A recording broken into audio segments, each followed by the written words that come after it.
बिस्मिल्लाहिर्रहमानिर्रहीम। अस्सलाम वालेकुम। मैं हूं मोहम्मद फ़हीम।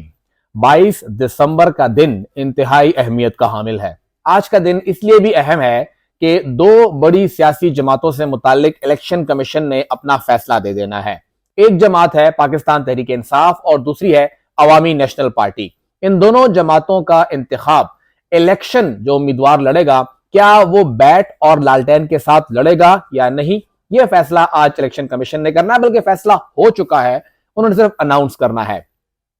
पहली बात यह कि पाकिस्तान तहरीक इंसाफ ने अपना जब इलेक्शन कर लिया तो उससे मुतालिक इलेक्शन कमीशन में इंट्रा पार्टी इंतखाब के खिलाफ अकबर एस बाबर साहब का एक एतराज सामने आया और उसके ऊपर केस चला। वो लोग गए Peshawar high court. Peshawar high court में यह पूरा केस चला और पेशावर हाई कोर्ट का सबसे पहले जो एक चैलेंज था इंसाफ लायर्स फोरम को, वो ये था कि इलेक्शन कमीशन का कहना था कि पेशावर हाई कोर्ट की तो जुरिडिक्शन बनती ही नहीं है कि वो इस केस को सुने।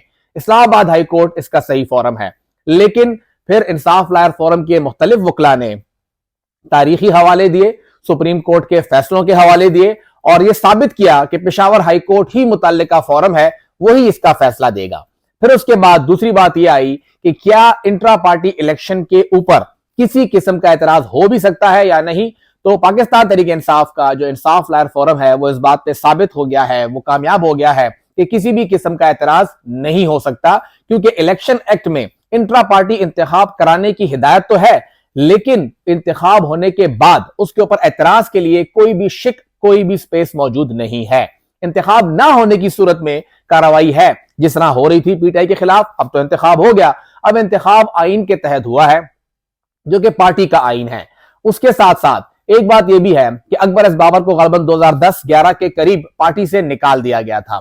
उनकी बुनियादी रुकनियत खत्म कर दी गई। कोई एतराज करता भी है तो वो पार्टी मेंबर ही करेगा, यानी वो बंदा जो कि पार्टी में वोट दे सकता है या उम्मीदवार बन सकता है, वही एतराज करेगा। और इंसाफ लायर्स फोरम की जानिब से जो फहरिस्त जमा कराई गई पेशावर हाई कोर्ट में, उसके मुताबिक पूरे मुल्क में पीटीआई के तकरीबन 8 लाख से ज्यादा मेंबरान है।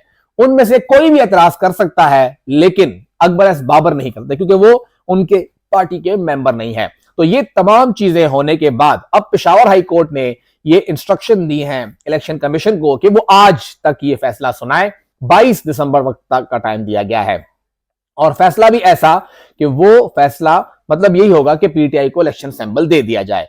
अब तक की जो इतलात है वो यही है, हिदायत जो मुख्तलिफ चल रही हैं अंदर से, जराए ये तस्दीक कर रहे हैं कि पाकिस्तान तहरीक इंसाफ को उनका इलेक्टोरल सिंबल मिल जाएगा, उन्हें रोका नहीं जाएगा।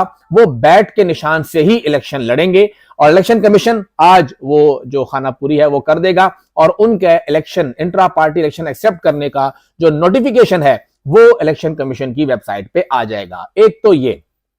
अब दूसरी साइड, एएनपी को भी बुलाया गया और कल चीफ इलेक्शन कमिश्नर के रिमार्क सामने आए। वो काफी खौफजदा है, काफी हैरानकुन है एएनपी के वर्कर्स के लिए भी। उनका यह कहना है कि मुझे खौफ है कि शायद एएनपी का उम्मीदवार अपने पार्टी सिंबल के बगैर इलेक्शन लड़े, यानी लालटेन का निशान उन्हें नहीं मिलेगा। थोड़ा मैं आपको केस बता दूं कि उनका केस क्या है। एएनपी के भी इंट्रा पार्टी इंतखाब ना होने से मुतालिक केस जो है वो इलेक्शन कमीशन में चला है।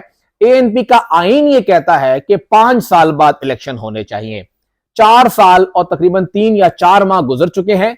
एएनपी के मौजूदा कैबिनेट के पास अभी भी 6 से 7 महीने का वक्त है, यानी वो इस वक्त बिल्कुल ठीक चल रहे हैं, कोई मसला नहीं है। लेकिन इलेक्शन कमीशन उन्हें कह रही है कि आप इलेक्शन करवाएं।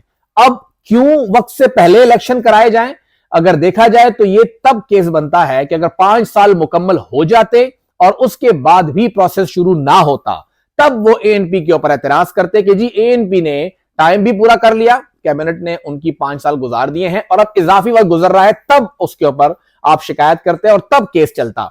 लेकिन अभी तो उनका वक्त ही पूरा नहीं हुआ, तो न जाने क्यों ये अभी तक चल रहा है। और चीफ इलेक्शन कमिश्नर के इस रिमार्क्स ने एक और ये खतरा पैदा कर दिया है कि क्या एएनपी को बली का बकरा बनाया जाएगा, उनको इंतखाब से बाहर रखा जाएगा, जो कि इंतहाई खतरनाक बात होगी। क्योंकि जब वो बात कर रहे हैं, वो कह रहे हैं कि जी अभी हमारे 5 साल पूरे नहीं हुए, कैबिनेट का टेन्योर पूरा नहीं है, आप थोड़ा वक्त दे दीजिए। ये तमाम तफसीलात कल जो मियां इफ्तिखार हुसैन साहब है, उन्होंने मीडिया से मुतालिक बात करते हुए बताया मीडिया को कि जी हमें कोई मसला नहीं है, हम इलेक्शन करा रहे हैं, पहले भी कराए हैं, लेकिन टाइम तो पूरा हो और इलेक्शन कमीशन ने ये बता दिया है कि उन्होंने हमारी अर्जी जो है वो मुस्तरद नहीं की है, उसमें तौसी भी नहीं है, एक्सेप्ट लेकिन मुस्तरद भी नहीं है, फैसला महफूज है, तो वो फैसला भी आज सामने आएगा। तो इन दोनों जमातों से मुतालिक बड़ा फैसला आज सामने आएगा कि क्या बल्ला और लालटेन ये दोनों निशान बैलेट पेपर पर होंगे या नहीं, और अगर नहीं होंगे तो फिर क्या सूरत हाल होगी।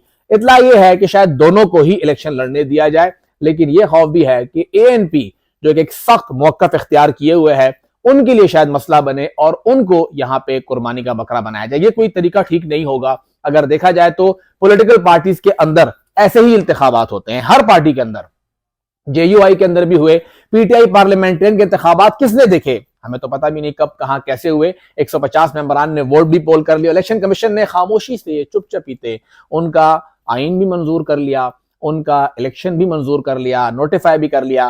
तो ठीक है, वहां पे बरसात हो रही है, जिस तरह से मियां इफ्तिखार हुसैन साहब भी कह रहे हैं कि खटक साहब ये तासुर दे रहे हैं कि उन्हें एस्टेब्लिशमेंट सपोर्ट कर रही है और लोगों को डरा रहे हैं। तो अगर सपोर्ट कर भी रही है तो ठीक है, कर लीजिए, लेकिन जो बाकी पार्टियां हैं मुकाबला तो कम से कम बराबर का होना चाहिए। मियां इफ्तिखार हुसैन साहब वहां पे इलेक्शन लड़ेंगे तो मजा आएगा। अब ये तो नहीं कि आप मियां इफ्तिखार हुसैन साहब से भी इलेक्शन सैंपल ले लें, आप समर हारून बिलोर से भी इलेक्शन सैंपल ले लें, आप एमल वली खान से भी इलेक्शन सैंपल ले लें और आप हैदर होती से भी ले लें। क्या खौफजदा कर रहा है एएनपी से किसी को कि आप उन्हें इलेक्शन लड़ने नहीं दे रहे।